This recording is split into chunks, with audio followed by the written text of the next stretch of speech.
All right, here we go. Let's go. Let's do it. Hey, yo, what it is and what's good, y'all? Welcome back to 280 Plus, the social media podcast where I take the conversations off the timeline and go beyond the tweets. I'm your host, Los Def, and I'm back here for episode 171. You know what I'm saying? Thank you for your viewership. Thank you for engaging. Thank you for your comments. Thank you for sharing the content, man. If you're new to the channel, though, I need you to take a look at this. You know what I mean? If you like it, give me a like. Make sure you subscribe. If you're coming back again, you know what I mean, you should already be subscribed. And if you are subscribed, make sure you turn on those notifications. If you want to share the content because you know somebody else might be interested in it, hit that share button. If you want to join the conversation, make sure you leave a comment below, man, and dialogue with me. So we back for episode 171. Now, last week I did not record because I knew I was going to be away for the weekend. And, these episodes have been coming out later in the week, weekend-ish. And I just knew I didn't have time. Like, if I would have recorded something, I wouldn't have had time to kind of break it down. And, I just wanted to make sure, get through the weekend. I did want to see, and one of the main things that we're going to talk about is that Jake Paul and Tyson card. So I wanted to make sure I watched that and kind of absorb that in. And that was going to be part of the conversation as well. So, like, there just wasn't time. There just wasn't time to record and make sure that we have some, like, good new content for y'all. But today's episode is pretty jam-packed, man. So we are going to talk about the card and everything that kind of goes with it, because the actual Jake Paul and Mike Tyson fight, if y'all seen it, obviously everybody, it seemed like everybody saw it. You know what I mean? The viewership was crazy. We could maybe dip into numbers possibly, but it was all those fights that kind of came before, especially the two right before. Not that very first one where there was like influencers, but there was some really good fights on that card. And so we're going to talk a little bit about boxing today. And then after that, we're going to get into like just life after the election, right? So we're going to talk a little bit about maybe like what some people's fears are in terms of the direction. Trump, he picked his cabinet picks. We might talk a little bit about that. And because there's a whole list of them. There's so many positions that are available, and he's even created new positions, especially for somebody that's talking about government is too big.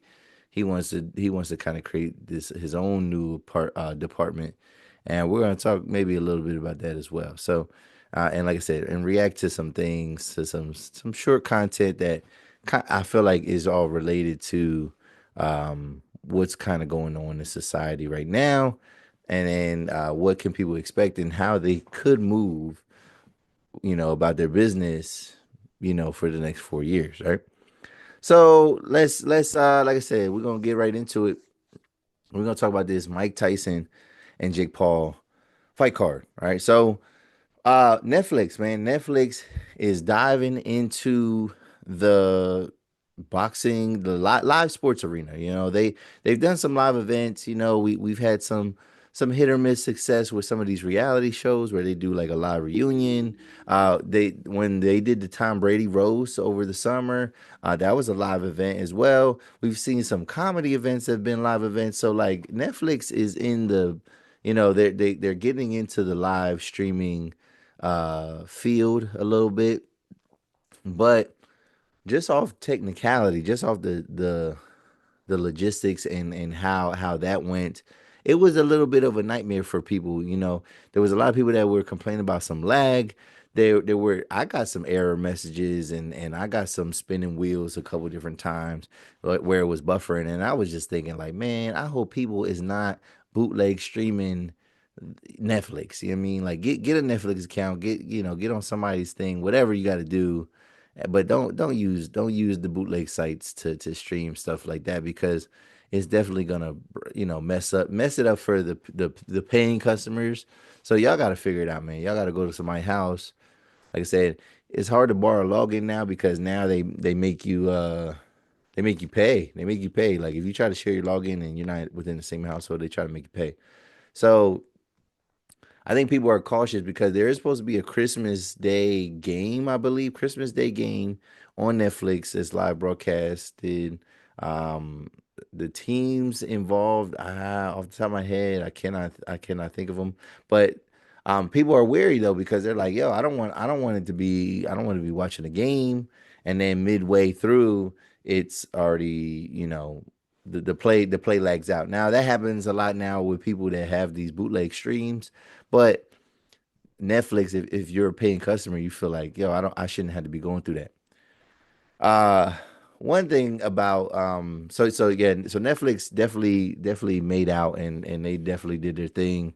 You know, and it looks like they're gonna try to get into more boxing events. One thing that I did not realize though is when I did have lag, and this happened to me before with like the reunion. So when you do have lag with Netflix and you restart the broadcast, this is what I realized is that they don't jump you forward to the moment that they don't jump you forward to where you should be in the broadcast. What they do is they just pick you up from where you left off.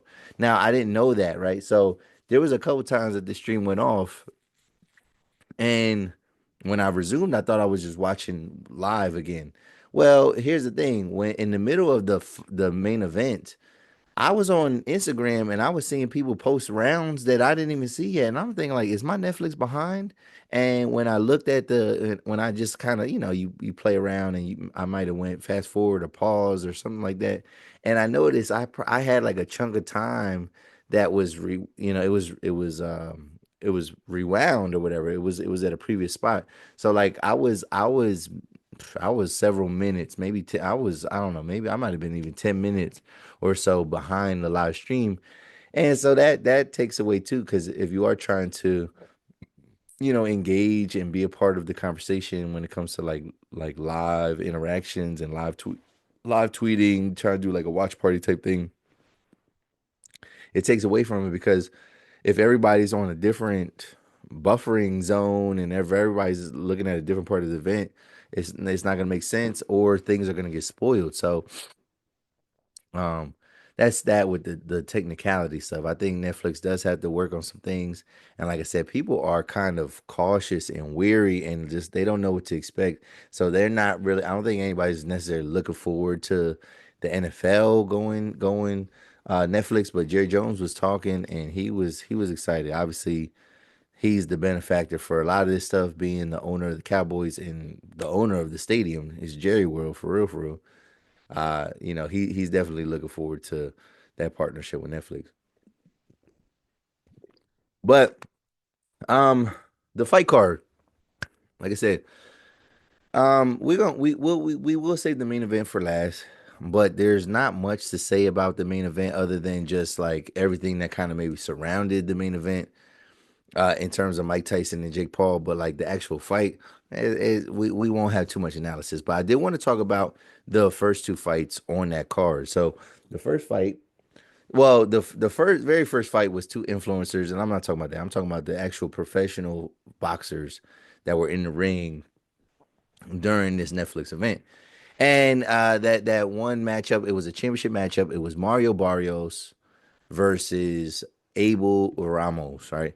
And I gotta say, man, this was probably one of the best fights that we've seen all year. Definitely the best brawl that we've seen all year. And it ended in a split draw. It ended in a split draw. Now, um, I'll tell you from the gate, I had Barrios slightly winning. I did have Barrios slightly winning. Um, and it was a dope fight, man. Barrios, I feel like he kind of controlled the very beginning of the fight, right? He caught a knockdown. He caught like a fake knockdown, and then he did catch a knockdown on Abel Ramos early into the fight, and so it felt like okay, yeah, this guy has control. He has control. Then in the middle of the fight, like fifth or sixth round, I think it was the sixth round. No, no, it was the eighth round. It was the eighth round. So that's like the tail end of the middle of the fight, right? Or that is the middle of the fight, middle rounds. And Barrios got knocked down. So Abel Ramos, yeah, I mean, he kind of geared up and he was warmed up and he caught Barrios with some mean punches that had him dazed. Like, and you could tell like it really shook Barrios up. So like Barrios was kind of struggling there. And then when it got to the championship rounds, like by the time it got to the championship rounds and really throughout the fight, these guys were brawling with each other. Now, Barrios probably could have won if he would have been moving around the ring a little bit more. But he wanted to go toe to toe, and these guys were throwing multiple punch combinations. They were going in on each other, and like in close, it felt like every punch that either one of them threw was landing. Like there was really not much defense or blocking. Like they was really like taking each other out. And I would say out of the last 3 rounds, Barrios maybe won. I think he won about 2 of them rounds. Maybe he lost the 10th, but I think he was winning. I thought he was winning the 11th and 12th. And I thought he did enough to win to get a clean defense of the title, but the judges did not see it that way. So, before we get into the judges though, so like if do y'all remember who Mario Barrios is? So Barrios is who I, Tank beat him. Tank got a belt from Barrios in 2021. He beat him, and that was like, kind of like, Tank starting his run to get like the undisputed titles. And so yeah, I think I forget how many rounds, but it was a Tank knockout. I'm pretty sure. And so he's a pretty good fighter. And then because prior to losing the Tank, Barrios was like 25-0.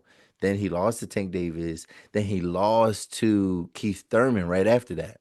And then he had a couple fights, and he gained another title, and he was on like a 3 game winning streak, and then he gets to this fight, and it ended in a split draw.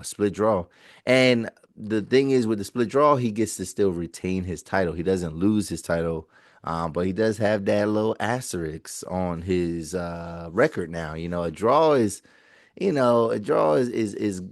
good in some ways. Like it's good for the boxer in the sense of like they didn't get a loss, but it does like, it makes you feel like the opponent has to like rematch the guy. And for what we hear is that Abel Ramos was not even the number one contender. So he hopped up and got past some people to get this shot. And they were saying like, obviously people were saying, oh, should he run it back? Well, but a lot of people are also arguing that like, no, they shouldn't run it back because like Abel Ramos didn't necessarily like earn that shot. So like he doesn't have like Barrios doesn't have to give him a rematch. But I don't think those two could hold a card on their own though. So like despite it being a good fight, they would have to be a part of like the undercard of another main event because like yeah, he's Barrios is just not a draw at this point in his career. But it is decent to see that he did not come away with loss. But like I just want to hear about the judges real quick though. So the judges all had it close. They had it close, and one of them though had it like, and we don't know. I think one of them had it pretty clear. It was like 116 and 110 for Barrios. Then the person that had the score for Ramos was maybe like 2 rounds off, and but then you had the one judge. He ruled it 113 a draw. So this is what I want to know about the judges though in a boxing match like this, right? Like obviously we know like we don't get to see the judges cards, or we don't actually get to see the cards. We just see their final, we hear their final score gets announced. But my thing is, does each judge also know what the other judges are voting for? Because I feel like personally, if you know what your peers are, how they're judging something, I think that gives you a little bit of bias, right? And like you might sway one way or the other. You might sway one way or the other. And the fact that like the fact that it was a split draw, it's like one person clearly had Barrios, another person clearly had Ramos, and then just by coincidence, the other person had a tie. And it's the way they read the results that make you feel it feels suspicious because he was like, "Oh, this guy had Ramos." Yeah, the first person they announced, they said that they had Ramos winning. Then the then he's like, "Oh, then the second this judge had it 116 to 110 for Barrios, and the final judge had it 113 in a split draw, and Barrios retains his WBC title or something like that." And I'm just thinking like, did that person that voted a draw, did they not want to smoke with nobody? Is that why they did it? Did they know what their peers and they didn't want to be the tiebreaker? But I just feel like I just wonder how that works with the scoring and the judges. Like, what do you know about your peers and how they're voting or how they're judging the fight? Because I really feel like that could influence it. But speaking of questionable judging, though, so that would I mean, I'm not mad at the draw. I'm mad at the draw because I do feel like Barrios did enough to win. And it was definitely a tale of two fights. It was a tale of it was a true brawl where you got a guy that's in control. He's getting knocked. He got a knockdown, and then for him to get knocked down, and then him to have to kind of regain his composure and get back into it to kind of fight. So basically, they're saying like after he got knocked down like maybe he didn't do it. Like maybe they're saying like he didn't win any rounds after that. Like and somebody's thinking, and then the opposite person is thinking like, yeah, no, he dominated the first half of the fight, second half of the fight, especially after he got knocked down. He didn't win anything, but like that's kind of crazy because he definitely won. The last 3 rounds, he won 2 of those 3 rounds. Like he definitely won 2 of those 3 rounds, and I would think that maybe Ramos won that 10th because he was still lighting Barrios up, but Barrios was the one. Like I felt like he was the aggressor, and when they looked at the copy box, he he had better stats, right? He threw more and landed more, so um, I just wonder how that works. But then the other fight was a female fight, and this was they consider this the like the co-main event. But yeah, so we had the co-main event was a woman's fight, and they kept touting this promotion company and how what this did was this was the biggest one. It's the biggest like female event. Now, obviously, we know why it's the biggest female event, and because it was tied to this card. But it was good to get eyes on these females, because not everybody's necessarily watching female boxing, and I thought this was a tough fight.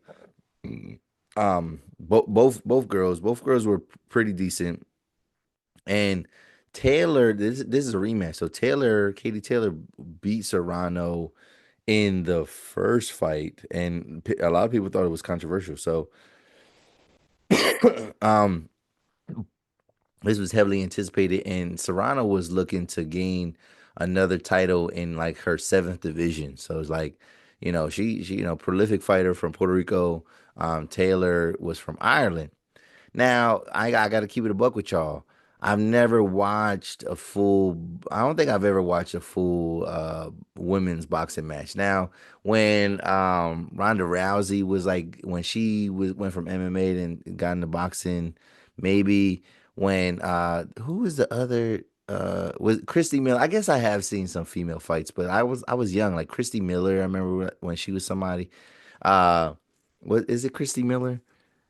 Well, there was a couple other fights, and there's a lot of other like fighters now that are like pretty popular, but I can't say that I've watched too many women fight. But I ain't gonna hold you, man. Like watching two women box, it was hard. It was hard to see, especially the way that this fight went. The way that this fight went. So, um, like we're gonna skip to the judges first, and then we'll break down the fight a little bit. So, yes, this was a fight where a lot of people felt after the fight a lot of people felt it was definitely gonna go one way, and the way that they were kind of showing it on TV, the way they were showing some stats, and it really felt like it was gonna go one way. But once we get the results, it went one. It did go unanimous decision, but it went in the wrong way. And basically, Taylor wins, and she won it in a unanimous decision. And all the cards were like 94, 93 for Taylor. And I'm thinking like, nah, that's crazy. So I'm not alone in this, but a lot of people felt that Serrano got robbed in this fight, like severely robbed in this fight. And the thing is, when you look at the stats, she threw more, she landed more, and she landed a higher percentage of these punches. So with this women's fight, it was a 10-round fight. But early on in this fight, um, Serrano got cut on the eye, and it was due to headbutts, right? So Taylor was fighting a little bit dirty, fighting a little bit questionable. They say that when somebody has like a more orthodox fighting style, and then somebody goes versus a southpaw, just the way their movements are, it they say that it's natural for the fighters to like bump heads every now and then. However, right, it didn't feel accidental anymore because it felt very dirty, and it felt very intentional by Taylor. So Taylor, they called the first two like accidental, then they started to like actually call these headbutts, and and Taylor got a point deducted after like the fourth time that she headbutted her. And she left like oh my god, one of the biggest and nastiest gashes over Serrano's eye. And off the rip, it felt like, yo, this fight is gonna get stopped. Like, because like Serrano can't continue. But Serrano endured all of that, right? She was cut severely, and they were doing their thing. They were doing their thing to cut people. They were really working hard, and she fought through that. Like, she didn't let that determine the outcome, and she still was fighting. She was brawling. Taylor, though, on the other hand, she was moving, and she would get her combinations. Like, I ain't gonna say that she was not hitting Serrano or anything, but I didn't like the headbutts is definitely something that should have cost her the fight alone. But it was the way she was fighting, because after what she was doing was she kept clenching. She kept clenching with Serrano, and what she would do is she would rub her head into her cut. Like, she kept doing it. She kept doing it, and she was like lead. She was like just going, kind of going in with her head, which that's for me. I'm thinking that's when you should be knocking her out. And Serrano had all like when it came to power punches, Serrano was rocking this girl. Like, I'm surprised Taylor did not get knocked out. But I feel like the judges based that fight just off of that cut.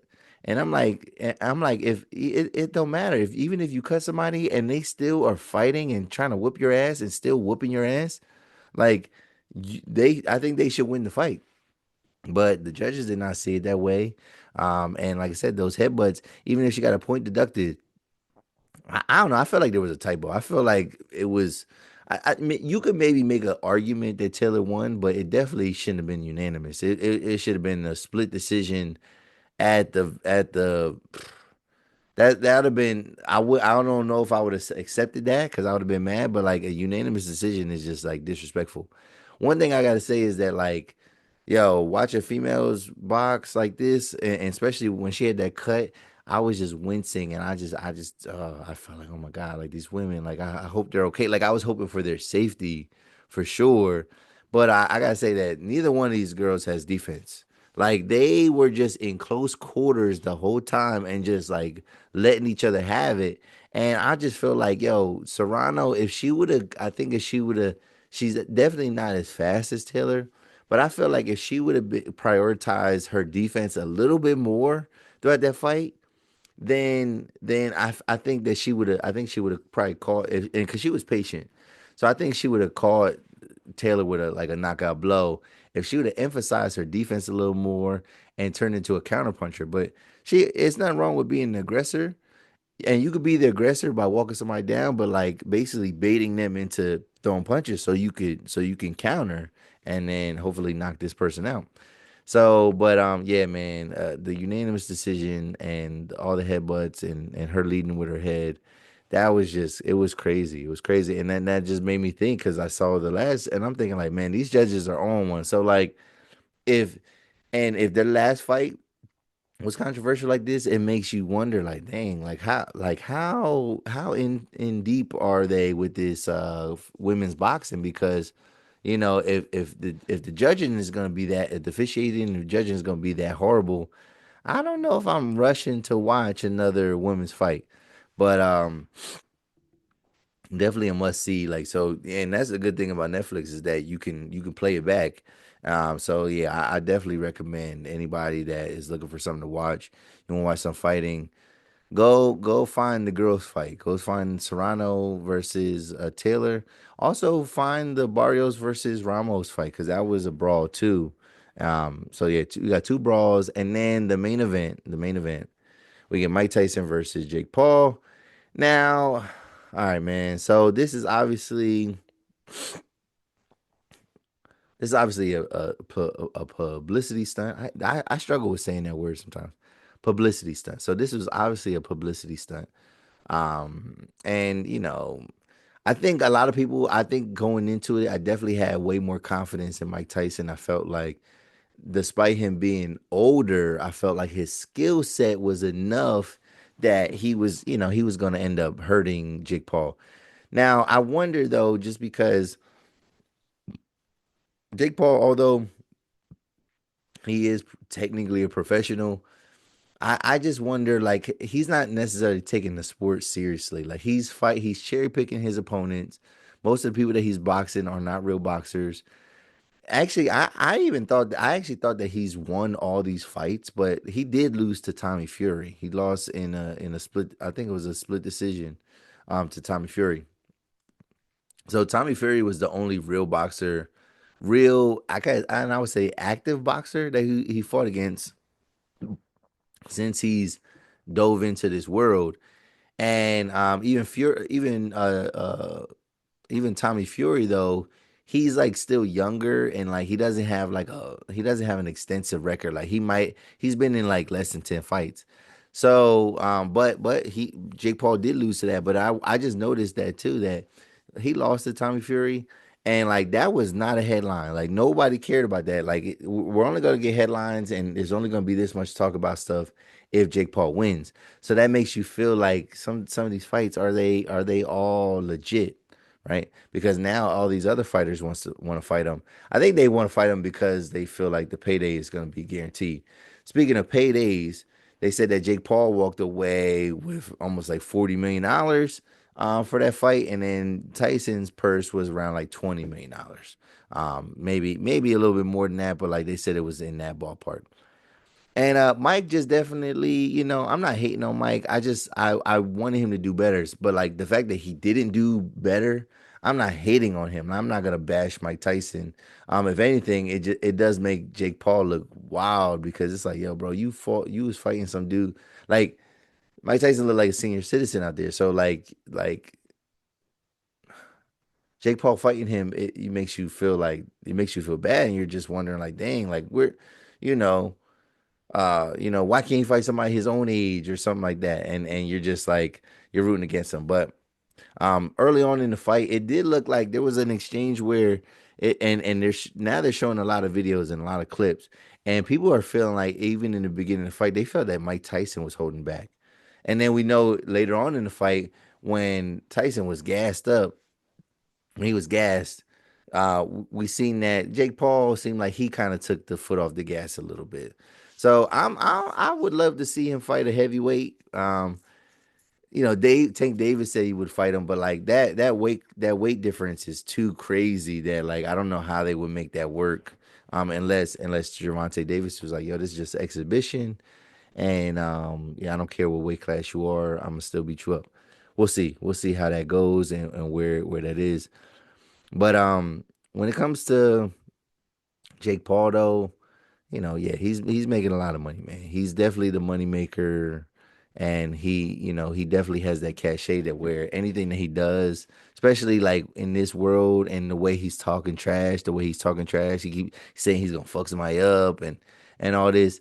It's gonna be a draw every time. So I don't want to I'm not hating on him. I'm not necessarily commending him for that, but like that is his definitely strong suit. The marketing aspect, and he's gonna get butts and seats no matter what. So no matter who he fights, everybody's gonna be like, "Yo, they want to see him get knocked out." And I think it's coming. It's coming. But like I said, he's not undefeated, so he is getting losses. But like I think if he really wants to be a fighter, then he needs to step into it full time, and he has to stop, just fighting whoever. Like, if you really want, do you want to win a belt? Is that why you're doing this? Do you like? I want to see you. I want to see you attempt to win a belt. Then we could talk. But yeah, weak fight overall. Weak fight. I don't really have much to say, man. That fight was trash. It was kind of a waste. It felt like a waste of time, and it felt like Serrano and Taylor should have been the main event, and they could have put that on anytime. They could have did that anytime. So, but let's move on. Let's move on. Let's move on.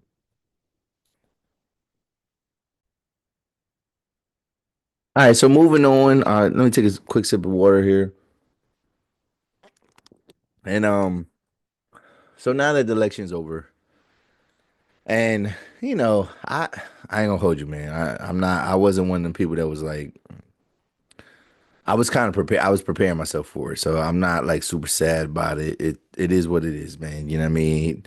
The fact that Donald Trump won in a landslide victory, you can't really say much. You know what I mean? Like you could dig into numbers, you could point fingers, but one candidate was a better pick for most people, and and that's what a democracy is. A democracy is kind of based off of the majority rule.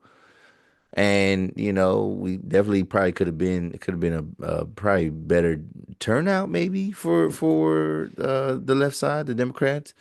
But again, like, there was a lot of swing states that went from blue to red. So the people have spoken, and that's who they want. So think about the election though. There's a lot of like uneasy feelings that people have about a couple of different things, and they feel like how they might have felt back in 2016 or 2017. Now, everybody, I don't know, man. Everybody has like this is like a lot of revisionist history, and everybody's making it seem like yo, from 2016 to 2020 was the greatest time to be an American. Like they make it seem like that was the greatest economy we've ever lived through and everything. And I'm thinking like. I get it, man, that like, inflation was something that like just the price gouging and inflation was something that kind of devastated us. We got out of the pandemic and everything like that. Um and we got out of the pandemic on, kind of Biden's watch, to be honest with you, even though I don't think Biden was necessarily an effective president. It's still although he wasn't an effective president, it's like I do feel like people are thinking that this was like those 4 years were different than what I remember them being, and I make more money now than I did then. Now, does my dollar go as far? Sometimes it don't feel like it, necessarily, but it don't feel like my dollar is going as far. But like when we talk about inflation, the president can does not directly affect inflation. The Federal Reserve does that. And like you have to raise interest rates to kind of like try to like balance some things out. And but we're gonna talk about life after Trump. All right, but we're gonna go back though. We're gonna go back in time. We're gonna go back to 2017. And I would say that what I'm gonna share a video with you guys.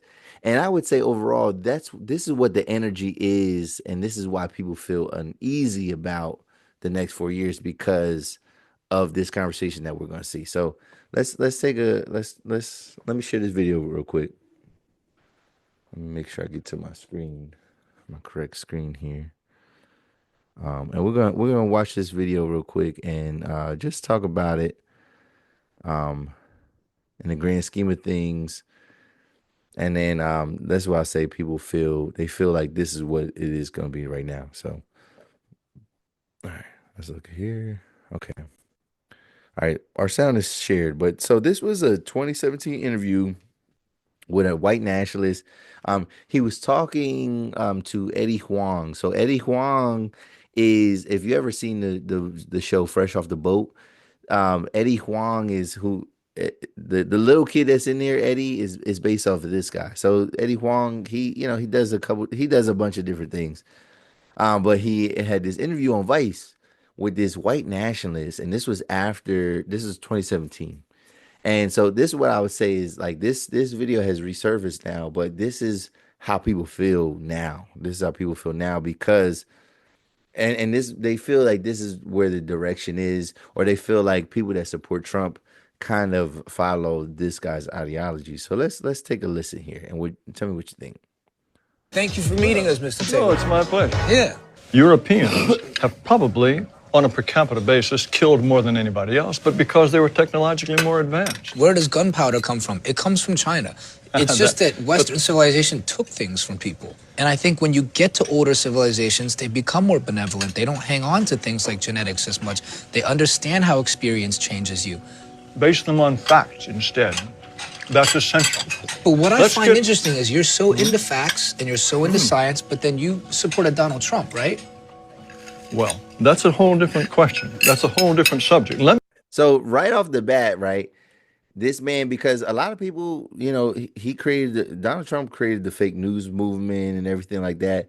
And I think people are forgetting that, like, even when he first got into office, like, there was just so much that we discovered that, like, Donald Trump was just lying about. Like, he makes a lot of wild claims, and this man here, he's saying, like, all right, well, Trump ain't perfect, but like that's a whole different conversation, and so he's gonna get back into this conversation as to like why that's not that big of an issue to him. Let's get back to. But I want to know how it is you voted for Donald Trump when you're so into facts, because his entire campaign is not based in facts. It was all based in propaganda and emotion. I voted for Donald Trump for one reason only. His policies, if implemented, would slow. How's it going? Very well. Eddie, how are you? Nice to meet you. Thank you for meeting us, Mr. My bad. Let's watch this next one. The dispossession of whites in the United States. So that's why he voted for Donald Trump. He said that if Donald Trump elected him, and if all his policies are implemented, it would slow down the dispossession of this country by whites. So basically, whites own this country, and they're losing possession of it. But like what Trump does is he slows that process down. So let's keep going. If you were to deport all illegal immigrants, if you were to think very hard about letting in any Muslims, all of this would slow the rate at which whites are becoming a minority. Why are you so worried about the white dispossession of America? Because I want my people to survive. Is that so strange? We don't control China. We don't control any place where whites are not a majority. And if we become a minority, we will not control our own destiny anymore. I grew up in this country as a minority, as the children of immigrants. I was their first child born in America. And while I didn't have much possession or didn't much control, I really enjoyed myself. And I think that if you ask a lot of Americans, they would say that I had a lot to offer this country. You know, according to you, I guess I would be perpetuating the dispossession of white America. That is true. That is true. The dispossession. All right, let's keep going. Let's see what else you guys say. Would you say that you wouldn't want me in this country? At some point, when my ancestors built this nation, they did not build it with the intention of giving it away to Mexicans or Chinese or Haitians or to anyone else. Do you consider it, you keep saying your ancestors built this country, you consider that a fact? Who else built it? Who else built it? Sure, your people were the architects, but they were the architects with whips in their hands. It wasn't the labor of building this country. We all know who built this country. Let's keep going. Black people, Native Americans, Chinese people who came and built the railroads. Do you think none of that could have been Italian achieved? people. But they're Europeans, aren't they? But you believe in evolution, right? Evolution, I think, explains a great deal. So according to evolutionary theory, we're all out of Africa. So at some point, your ancestors were sub-Saharan Africans. So what? At some point, our ancestors were unicellular animals. So I'm saying at any point in time, we could say you were an African. So you're choosing to pick this point in time and say you're a descendant of white Europeans. Why do you think I'm choosing? Would you say that? So the even if you use the argument of like, oh, we all come from Africa, like this man is basically double down and saying, so what? What's that mean? That don't got nothing to do with right now. White people on top. Net, Europeans are on top. That's how he feels. So let's keep going. One more slide. At this point of time? Because it's in favor of your politics at It's this because point. I'm alive now. Come But on. my issue with you is that I don't think you have enough compassion and vision, not because I don't like what things are now. It's that I have hope and belief in what they could be. Look. At this point of time. All right. So yeah, let's stop it right there. So yeah, man, yeah. So this is the thing. I said it before, right? Voting for Donald Trump doesn't make you a racist, but racists and white nationalists of all types, right? Whatever branch, whatever, or it don't matter what the organization, whatever you can call it, organization. You can point out organizations. Or you could talk about individual people. Those people are the ones that really got Donald Trump in office, right?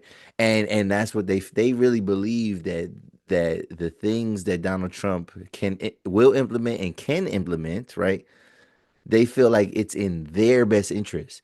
And so if something is in their best interest, I feel like it's not in my best interest as a black man. Like it's not in my best interest to align with that. And that's the part where I'm not here to play victim Olympics. You know what I'm saying? I'm not here to say, oh, like I don't want to keep talking about the struggles. I don't want to keep talking about slavery and reparations and things like that. But like I think people are ignoring the fact that like there's so many people in this country still that believe that that's what this country was built off of.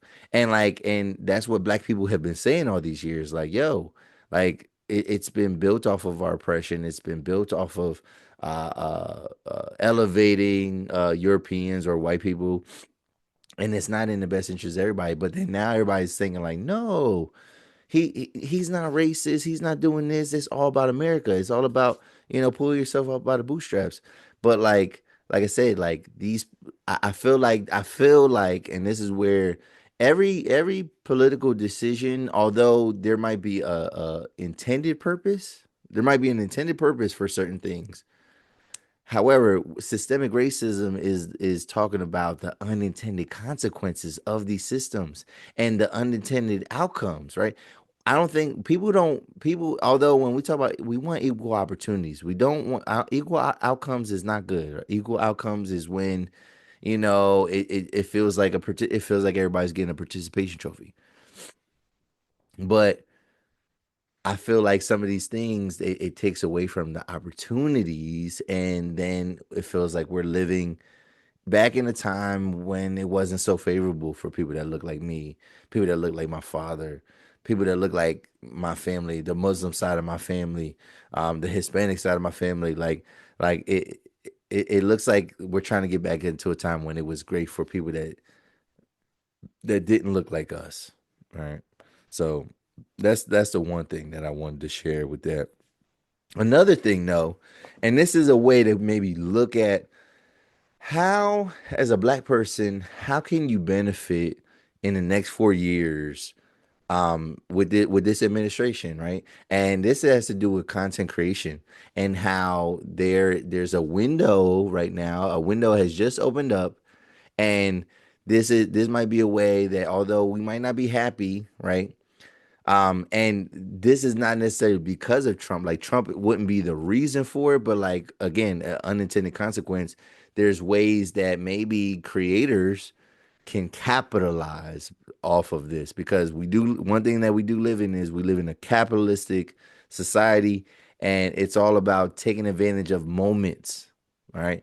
That's all the Europeans did. That's what capitalism they took advantage of moments. So like maybe, and when we watch this little video, this is an opportunity. This is where black people can just capitalize. And again, it's not about, you know, trying to take over or trying to get revenge. Just like, no, how can we find ways to benefit? So let's take a look at this video here. So here it is. So this brother, man, Chad Sand, he talks a lot. He's a content creator. He's a former writer. He's a TV writer and movie a screenwriter, and he's talking about how these are some ways that um black people can take advantage of this moment right now. So let's take a look at this. 4 years ago, George Floyd was murdered, and I called my publisher Simon and Schuster and begged them to publish Black Magic, my first book, early, because I felt it. There was a window of opportunity for our art. And the ugliest truth that I've learned in this industry is that when we suffer, our art sells. Find somebody else to lie to you about it. I wrote about it then for Time Magazine because I wanted other black artists to see that the window was open. And some people jumped in it and some people got left out in the cold. 4 years later, the window is back open. Look at me. I'm telling you, I feel it. I see it. I'm going through it. I want y'all, you have 2 months from now till January 1st. Finish your TV pilot. Finish that episode of your podcast. Finish your book proposal, your movie script. The execs are going to come back to their offices and they're going to be looking for art from the people who are suffering. I wish I could say it a different way, but that's the truth. Let's go. If you get stuck, talk to me. I got you. 4 years ago, George Floyd was murdered, and I called my publisher Simon and Schuster. All right, here we go. So yeah, so he's just basically saying like, hey, I dipped into the space, and I figured out a way that, like, we could definitely make some money. Now, some people might feel like it's exploitation, but sometimes it's about getting your foot in the door. And if as long as we're telling authentic stories and we're making good content, I think people will realize what it is. It's information. It's entertainment that is needed.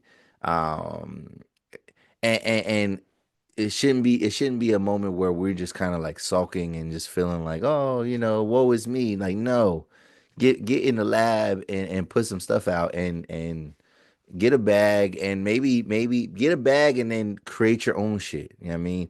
To where you can publish your own stuff and you could be out there in the forefront. So that's just an interesting way to look at some things as it pertains to how to move in the next 4 years. And then this last video I'm going to share is another brother that's talking about um he's talking about kind of like society and how, like, this is a person that's a black person that's talking about basically saying how, like, racism is over, so to speak, and racism is not for people that make it's not for the elites, and they don't. He's making this claim that elite people don't practice racism, which I feel like this is a little bit of a stretch. But and I left a comment here, and I said so yeah, man, I'll read my comment later. But this is one thing that I did chime in on though. But let's watch this.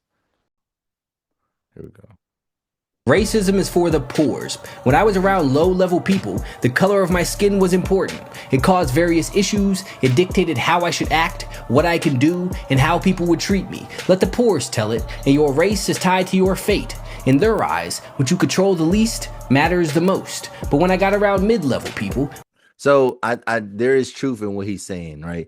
So people that are stuck in poverty, that is what they feel. They feel like they can't even get ahead because of their race at all. Like, and they don't even, and sometimes they don't even try. They do absorb that victim mentality, and then they start to adopt different forms of learned helplessness, and they don't do anything to get themselves out of their situations, and that's how they remain poor. So there is truth in what he's saying, where, like, yes, poor people, that's all they care about. Right, and that's why they stay poor. So let's keep going. But now he's talking about middle class people. So, and then he's gonna tell you what they expected, and then he's gonna get into the elites. My complexion became less relevant. They were more concerned with my tattoos and how I was dressed. They were focused on the external. Suits mattered more than skills, and degrees mattered more than experience. In their eyes, the decorations meant more than the tree. But when I got around high-level people, no one cared about any of that shit. What they were concerned with was integrity, work ethic, mindset, habits, and what was brought to the table. They were focused on the internal. What type of character have you cultivated? Where has that taken you? And are you capable of doing what needs to be done? There is a lesson to be learned in who values what, but the world view of the people who need it the most keeps them blind to it. Ironic.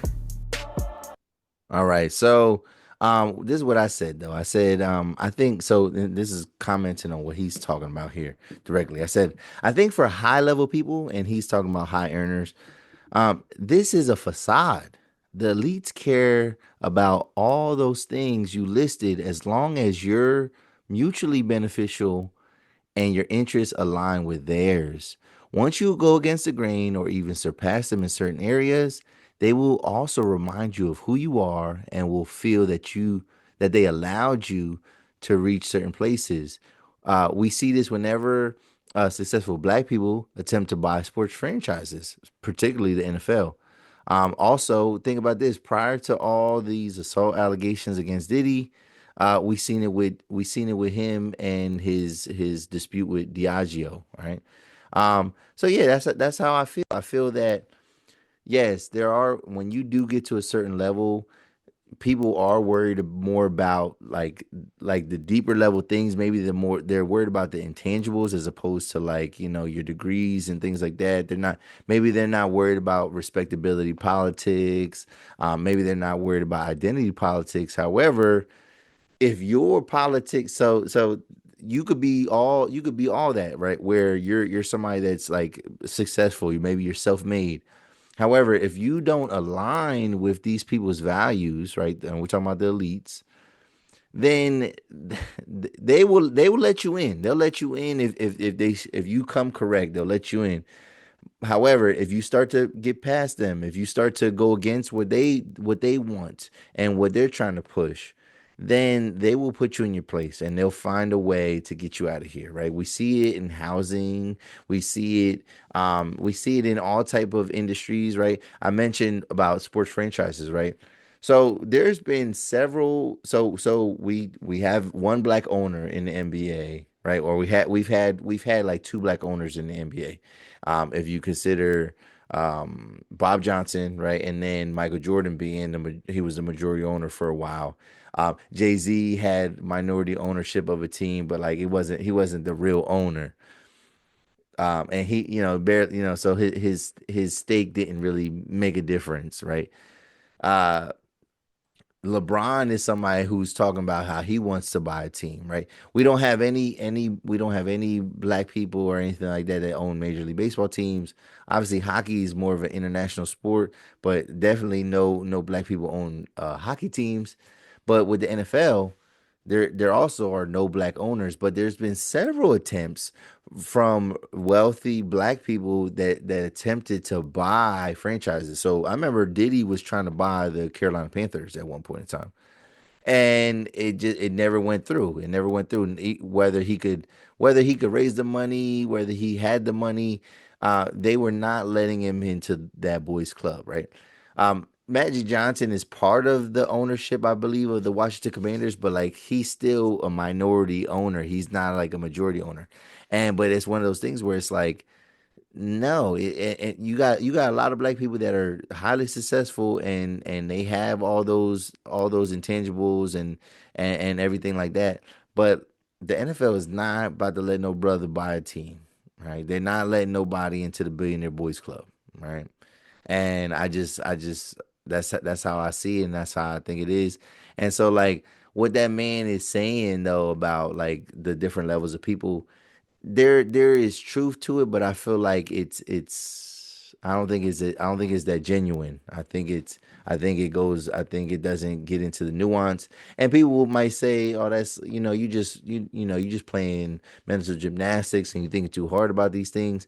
But these things are true. These things are true. Byron Allen was trying to buy the Weather Channel. Now he did buy the Weather Channel, but like there was a lot of backlash and there was a lot of like you know ways to try to block him from acquiring something like the Weather Channel.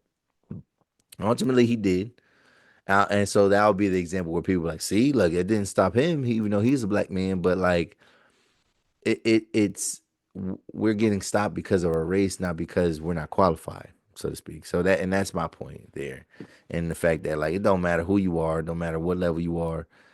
Yes, you could pretend to be a part of a certain level of society, and they'll allow you to be there. But once you go against the grain, your ass is back to the bottom. If they can help it. You know what I mean, if they have any way to make that happen, they will make that happen. Right. So that's that on that. That's my reactions. Last thing I do want to talk about is a little bit again about life after the election. And we see a lot of different things happening. So the biggest thing that's happening is Trump. He made his cabinet picks, and Forbes. If Forbes has an article that breaks it all down, they break down the list of members that will be in his cabinet. There's still a few positions that still need to be announced and still need to be finalized. However, some people are from his former administration. Some people are unknowns, and they're like newcomers. Very few of these cabinet members are women, but all of them are Republican. So one thing I'll say is that Donald Trump might have missed a opportunity where everybody calls it, like I've been seeing some interviews where people were like talking, they're like, yeah, no, he's the great uniter, and they start naming all these demographics as as to as to how he's uniting all these different people from different backgrounds. However, politically, he's not necessarily uniting people. So, what would have been a sign of good faith is if he would have actually put some people from the left into some of these cabinet positions, because then it would show that, like, no, I really want to make this work for everybody. But like we got this what they call, like, autocracy, where basically everything is aligned to one party. So it doesn't feel like a democracy anymore. It doesn't feel like other people have a say. And a lot of things can change in the next 2 years when, Congress and some Senate seats open up. But for right now, anything that the Republican Party wants to pass, it probably will pass. And then when things are battled in court and they go to the Supreme Court, you got a all Republican pretty much all Republican. It's a 6-3 majority, and yeah, man, you're gonna see a lot more things, be labeled as unconstitutional. You're gonna see the reversal of a lot of different laws, and that's kind of where we're at right now. That's where we're at. In terms of his cabinet picks, I don't have the full list with me right now and just to look at it. But one thing that stood out was it was a new department that he plans on creating, and it's called the Department of Government Efficiency, and he's put in Vivek Ramaswamy, who he was the Republican candidate that was, going against Donald Trump at one point, who lost in the primaries and things like that. And then he's putting none other than a guy like Elon Musk in this position. Now, the problem with this is, so the Department of, this is a brand new thing, right? It's not even a real department. So like, because a real department would have to have, like, some congressional votes and things like that. Now, it could pass. However, the problem with something like this is the fact that, like, Elon Musk is a private citizen. So like, you cannot be that closely involved with government and politics if you're not going to move like a public employee, not employee, but a public servant or a public citizen, right? So he's a private citizen. So like, he has ownership of a lot of different things. There's suspicions that, like, obviously, like, he can get, his companies can get preferential treatment based on how laws are passed. And it's just, there's a lot of conflict. There's a conflict of interest there where you have a private citizen that is entering the political world, but he's not necessarily held to the same scrutiny as all these other public citizens are that are in politics. And so he can kind of move how he wants, and that could just get messy. But for all this talk about, like, kind of like shrinking government and the government's too big, the fact that he wants to create like a new position is kind of mind-boggling, to me, and it just I don't really make sense. And then one of the other big cabinet moves that he made was his Secretary of Defense is this guy named, last name is Hegseth.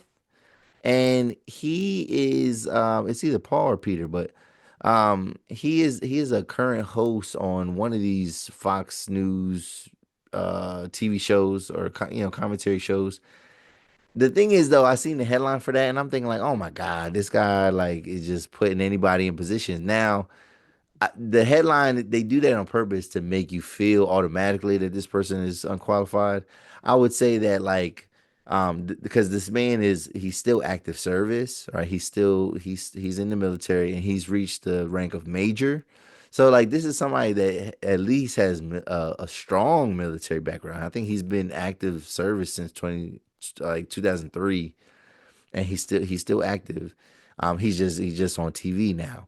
So like I don't know. I don't know if that's a good thing or a bad thing. I don't know if he's a good pick or a bad pick necessarily, but it definitely raised some eyebrows because the headlines definitely said that like, oh, this Fox News host is gonna be the Secretary of Defense, and we're like, what you mean, bro? But this man does have some experience. In terms of the cabinet picks, we're gonna hear more about these people as time goes on and as it gets closer to the inauguration. And so we'll try to break some things down, especially as the watchdogs out there in the world as they start to find some facts and flaws and things that we need to hold some of these people accountable by. We're gonna start seeing more and more of that as we go on. All right. So last thing that we'll talk about though, and again, this is life after election, and what we have and what we're going to talk about here is one of the biggest proposals that has been made. And this is where talk of Project 2025 comes into play. There's people that are saying like, oh well, it's not Project 2025. You got to worry about Agenda 47, or they're saying like, no, his real agenda is in Agenda 47. The problem is that Agenda 47 and Project 2025 have a lot of overlap, and one of the biggest things that these two entities or these two documents agendas overlapping is getting rid of the Department of Education, right? So what does that even mean? What does that mean to get rid of the Department of Education? So, one thing that is true is that for the most part, state and local governments control how schools are run. That's why we have school districts. That's why we have school boards for these school districts. They are the people that determine how this stuff is run. So, like, and these are voted positions. Now, maybe not voting like you don't go to the ballots, whatever, but like people like they whatever your community is, if you live in a certain school district, you can vote for whenever these elections come up, you can vote for your school board members and they're going to help shape the school how it is. So the main objective of the federal government though is to give out funds, particularly for special programs that we run. So like there's presidents always pass some type of initiative like for the federal, from the federal government to kind of, get to help out our schools, right, to improve our schools. And we have all these different special programs. They're not state programs, but they're federal programs, and schools get grant money and they get access to these funds so they can try to make their schools a better place. Um, but again, most of the decision is left up to the state and local governments. There's a belief that when Trump talks about getting rid of the Department of Education, there's a belief that what he's trying to do is basically put all the power back into states, right? So since states already have most of the power, he's saying no, we're just going to get rid of it because the federal government is a middleman, right? And we don't need it. And like there's a lot of people that have jobs, in this department, and like our education isn't improving, right? So what do we do now? But here's some unintended consequences or some things about getting rid of the Department of Education, right? This is the downsides of it.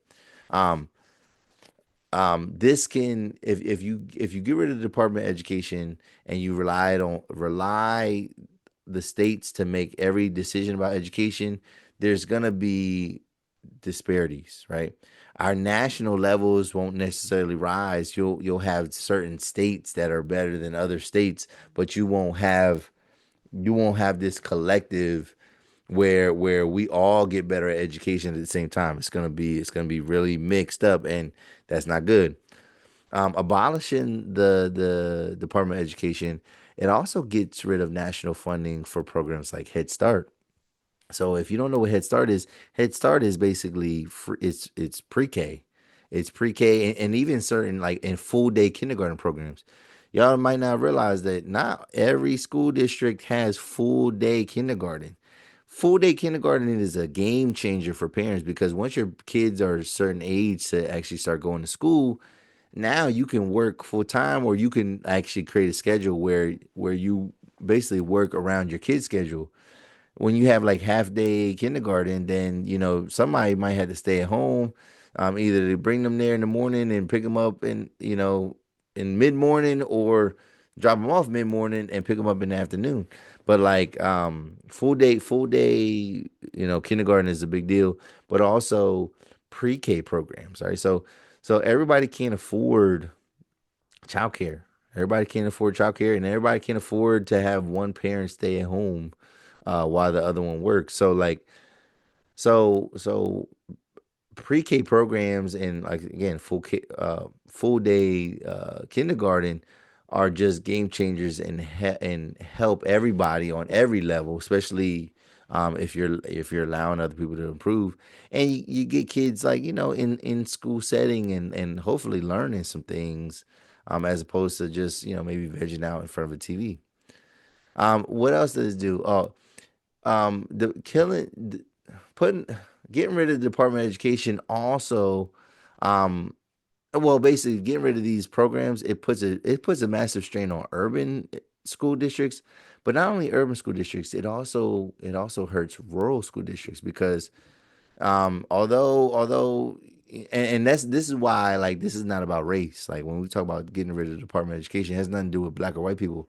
It's a class thing though, right? Getting rid of Department of Education could definitely impact people in the middle and lower classes, while people that are wealthy and rich, they don't have no problem. They probably send their kids to private school anyway, so they're already paying for the full amount of school, as opposed to just paying for, like, daycare or things like this. Um, what it also would do is, if we got rid of the Department of Education, it would get rid of funding for Title One, which is basically it's an initiative that helps to give uh, underprivileged school districts, underperforming school districts that just don't have the funds and money. It helps them to, like, that's how like free lunches get, when schools get like the free national lunch program. That's how they get free breakfast. But also that's how like reading programs and reading initiatives get implemented into schools, is they do that with Title One money. So like, what happens if we are looking at the Department of Education as just a middleman, well, then how are these state funds then distributed? Because also we could say that, oh no, every state gets the same amount, but that wouldn't be equitable because some states have bigger needs than others, and also some states have bigger populations. So you can't give everybody the same amount of money anyway, right? And that would just be right. Wouldn't that just be socialism or communism anyway? So like, I don't think they're proving or they're thinking anything like that. But I would just wonder, like, where does the state fund where does the funding go? Where does this money magically go? Hopefully it's not lining the pockets of somebody like a Donald Trump. But you know, we would never know. We would never know for sure. So that's this week's episode, man. We're talking about what did we talk about? Oh, we talked about that fight card, and how exciting that was. And then basically, man, life after Trump, man, life during 47, man, and what it could look like, So we'll see what this Agenda 47 is all up to, man. Again, I've said this before, but like, I don't think some of these things that are happening in politics, I don't think it's gonna affect me directly, but it ain't always about me. It's about, I think about other people. I think about the greater good. And we'll see, man. All that kind of remains to be seen. Next week when we get back, man, we'll talk about reparations a little bit for a different class of people.